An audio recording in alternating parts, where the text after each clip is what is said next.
हमारे मन को लगता है कि अगर वह अलग अलग बातों के बारे में सोचता रहेगा तो हमें आने वाली हर मुश्किल और मुसीबत से बचा लेगा। पर ऐसा होता नहीं है। हम अपने जीवन का काफी अधिक समय सोच विचार करके परेशान होने में निकाल देते हैं। भगवान श्री कृष्ण कहते हैं, मन का ये स्वभाव बदलना मुश्किल जरूर है, असंभव नहीं। अच्छा, अब आप एक बात बताइए, क्या आप कौवे को कह सकते हैं कि वो काँव काँव की आवाज ना करे? या फिर आप किसी मेढक को कह सकते हैं कि वह पानी देखते ही ऊंची छलांग ना मारे? हमारे मन का भी कुछ ऐसा ही है। जीवन में कुछ भी होता है, अच्छा या बुरा, हमारा मन उस पर काँव काँव करने लगता है। काँव काँव से मेरा मतलब है चिंता करना, व्याकुल होना। कोई बुरी बात होती भी नहीं है और मन परेशानी की ऊंची ऊंची लपटें लेने लगता है। कभी कभी तो मुझे ऐसा लगता है कि हम में से कई लोग सिर्फ परेशान होने के लिए जीते हैं। सारी परेशानी, पीड़ा, दुविधा अक्सर हमारे मन की बनाई हुई कहानियां होती है। यदि आप जीवन में शांति चाहते हैं तो इसके लिए जरूरी है मन को शांत करना। श्री कृष्ण कहते हैं, व्यक्ति के मन से ज्यादा चंचल कोई और चीज नहीं होती है। जिसने भी अपने मन पर काबू पा लिया उसके लिए हर चीज हासिल करना आसान हो जाती है। लेकिन अधिकतर लोग जब किसी समस्या में पड़ते हैं तो अपना धैर्य खो देते हैं। उनका मन अशांत हो जाता है, जिसके चलते उनके बनते हुए कार्य भी बिगड़ जाते हैं। क्रोध से भरा मन अक्सर विनाश का कारक माना जाता है। इसलिए कोशिश करें कि चाहे कितनी भी कठिन परिस्थिति में आप क्यों ना हो, लेकिन अपने मन में धैर्य और शांति बनाए रखें। अधिकतर इंसान गुस्से में कोई ऐसा निर्णय ले लेता है जिसका पछतावा उसे तब होता है जब उसका मन शांत हो जाता है, लेकिन तब तक परिस्थिति बिगड़ जाती है। इसके बाद आप चाहे कितना ही उसको सुधारने की कोशिश क्यों ना करें, उसमें सुधार नहीं किया जा सकता। इसलिए पछतावा से बेहतर है कि आप अपने मन को शांत रखें। श्री कृष्ण कहते हैं, भले ही बाहर कितना ही शोर क्यों ना हो, लेकिन अपने अंदर शांति रखें। शांति की शुरुआत मुस्कान से होती है। शांति भीतर से आती है, इसे बाहर मत खोजो। आपके पास भले ही अपार धन है, लेकिन यदि मन की शांति नहीं है तो सब व्यर्थ है, क्योंकि मन की शांति से बड़ा कोई धन नहीं। चाहे मन की शांति हो या चिंताओं से मन अशांत हो, लेकिन आपने अब तक जो भी हासिल किया वो अमूल्य है। मन की शांति को समझना है तो शोर नहीं, गौर करें। शांति से विश्वास बढ़ता है और अशांति से अविश्वास। जो व्यक्ति भविष्य के बारे में सोचता है वो हमेशा चिंता में रहता है। जो गुजरे हुए कल के बारे में सोचता है वो दुखी रहता है, लेकिन जो शांत मन का होता है वो सिर्फ वर्तमान में जीता है। हमेशा अपने दिल की सुनिए, आप एक अलग से सुकून पाएंगे। जीवन की उलझनें हमारे मन को परेशान करती रहती है। हम कितना भी बचे पर बाहर का शोर शायद कम ना हो, लेकिन थोड़े से प्रयास से मन की शांति पाना संभव हो जाता है। ये तब संभव होता है जब आपके सामने कोई भी कठिनाइयां हो, उसका सामना करने के लिए जब आप हमेशा तैयार रहते हैं। जिसे नियंत्रित नहीं किया जा सकता उसे स्वीकार करने से मन की शांति मिलती है। खुद की गलती स्वीकारना और दूसरों को क्षमा करना मन की शांति प्रदान करता है। जब भी मन अशांत हो, सोचे अभी जो हो रहा है वह हमेशा के लिए नहीं रहेगा। अगर आप कुछ अच्छा कर सकते हैं तो अपने आप में बदलाव लाएं। यदि नहीं बदल सकते तो इसे स्वीकार करने की आदत डालें। हो सकता है इसमें समय लगे, लेकिन जैसे जैसे ये अधिक स्वाभाविक होता जाएगा आप अपने आप को अधिक शांति का अनुभव करने लगेंगे। शांति पाने की कोशिश मत करो, बल्कि अशांति को स्वीकार कर लो। आपको शांति मिल जाएगी। उसके बाद दुनिया में कोई भी आपको अशांत नहीं कर सकता, क्योंकि जब आप अशांति के लिए राजी हैं तो कौन आपको अशांत कर सकता है?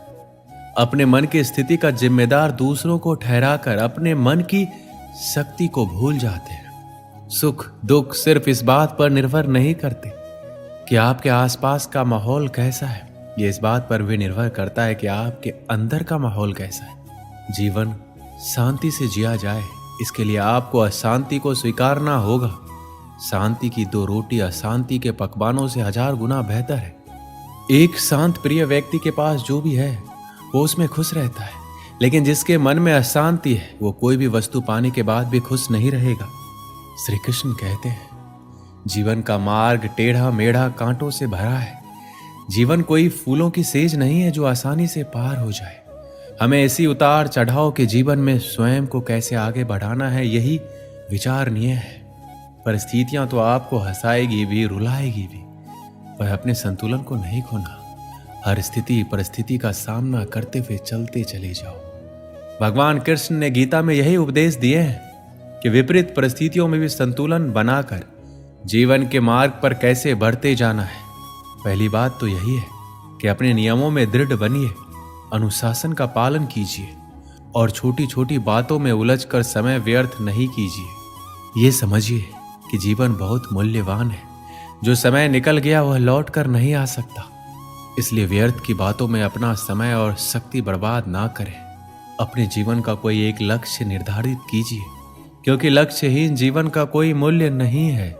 जब आपके सामने कोई लक्ष्य होता है तो व्यक्ति को दिशा भी मिलती है और कुछ करने का उत्साह भी।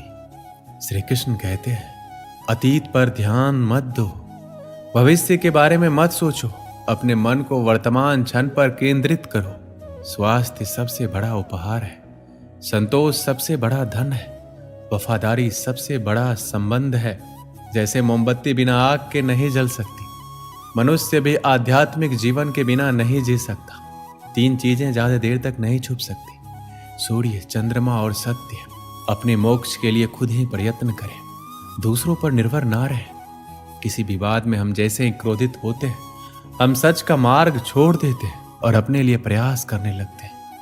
किसी जंगली जानवर की अपेक्षा एक कपटी और दुष्ट मित्र से अधिक डरना चाहिए। जानवर तो बस आपके शरीर को नुकसान पहुंचा सकता है, पर एक बुरा मित्र आपकी बुद्धि को नुकसान पहुंचा सकता है। आपके पास जो कुछ भी है उसे बढ़ा चढ़ाकर मत बताइए और ना ही दूसरों से ईर्ष्या कीजिए। जो दूसरों से ईर्ष्या करता है उसके मन को शांति नहीं मिलती है। वह जो 50 लोगों से प्रेम करता है उसके 50 संकट हैं। वो जो किसी से प्रेम नहीं करता उसके एक भी संकट नहीं है। क्रोध को पाले रखना गर्म कोयले को किसी और पर फेंकने की नीयत से पकड़े रहने के समान है। इसमें आप ही जलते हैं। एक बार एक लड़का एक महात्मा के पास जाकर कहता है, मेरे जीवन में बहुत अशांति है, कृपया करके आप मेरा मार्गदर्शन कीजिए जिससे कि मैं इस अशांति से छुटकारा पा सकूं।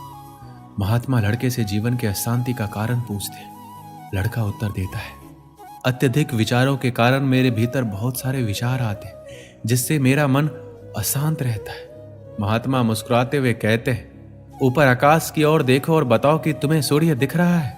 लड़का ऊपर देखता है और कहता है, धूप दिख रहा है। महात्मा उससे पूछते हैं कि अगर तुम लगातार धूप में खड़े रहोगे तब क्या होगा? वह कहता है, मुझे अत्यधिक गर्मी लगेगी और शरीर में बेचैनी होगी। महात्मा लड़के से कहता है, अगर धूप में खड़े रहने से तुम्हें गर्मी लगती है तो इसमें दोष किसका है, सूर्य के ताप का या तुम्हारा? लड़का कुछ सोचने के बाद कहता है, इसका जवाब आप ही बताइए। महात्मा कहते हैं, सूर्य का काम है ताप देना और ताप का काम है गर्मी लगना। ऐसे में तो दोष तुम्हारा ही है। तुम धूप में जाकर खड़े हो जिससे कि तुम्हें गर्मी लगी। तुम्हें अगर शीतलता चाहिए तो तुम्हें छांव में रहना होगा। ठीक इसी तरह चंचल मन का भी स्वभाव होता है, विचारों और भावनाओं को जागृत करना। विचार क्षण भर के लिए होते हैं, लेकिन विचार से पैदा हुई भावनाएं देर तक टिकी रहती है। लेकिन ये तुम्हें निर्णय लेना है कि तुम्हें विचार और भावनाओं के साथ चलना है या अलग दिशा बनानी है। दोस्तों, इस वीडियो में बस इतना ही। मिलते हैं अगली वीडियो में। अपना ख्याल रखिएगा। जय श्री कृष्ण।